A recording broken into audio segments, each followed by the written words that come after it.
Hello दोस्तों, आज की कहानी है जैसा हम दूसरों के साथ व्यवहार करेंगे वैसा ही व्यवहार हमें वापस मिलेगा। एक गांव में बहुत गरीब औरत रहती थी। पति का देहांत हो चुका था। छोटे छोटे बच्चे थे। उसके पास कुछ बीघा जमीन थी। उसी में सब्जियों व फलों को उगाती और उसका बेटा उसे बेचने के लिए शहर में जाया करता था। इस तरह वह अपना व बच्चों का पेट पालती। एक दिन उसका बड़ा बेटा बीमार हो गया और वह सब्जी फल बेचने ना जा सका।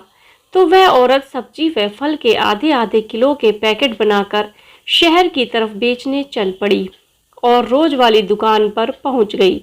हर पैकेट का वजन आधा किलो का था।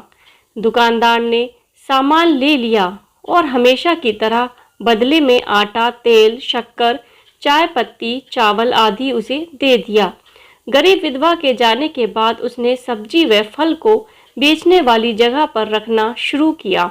रखते रखते उसे विचार आया कि क्यों ना इन सब का वजन करके देखूं। उसने एक पैकेट का वजन किया तो 400 ग्राम निकला। सोचा शायद गलती से कम हो गया होगा। दूसरा तोला, वह भी उतना ही निकला। अब एक के बाद एक वजन करने पर हर पैकेट का वजन 400 ग्राम ही निकला।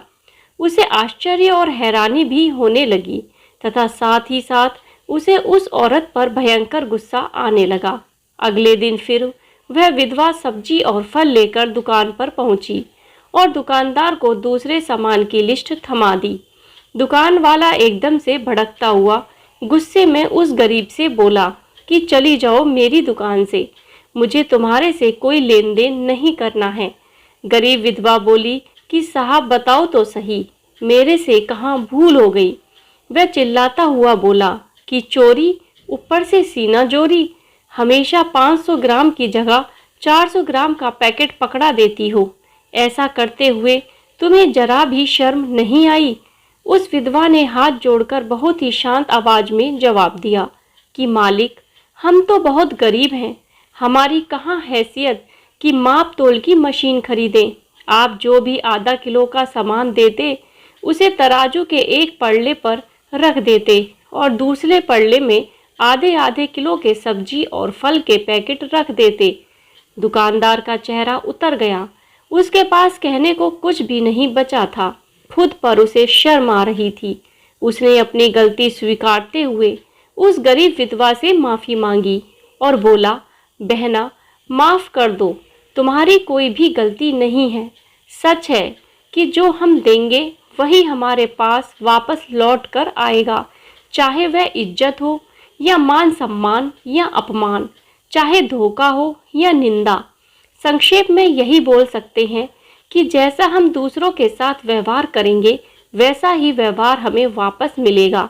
जैसा हम कर्म करेंगे वैसा ही हमें फल मिलेगा। जैसा बीज बोएंगे वैसा फल पाएंगे। जैसे कि नीम का बीज बोएंगे तो नीम का ही पेड़ उगेगा, आम का नहीं।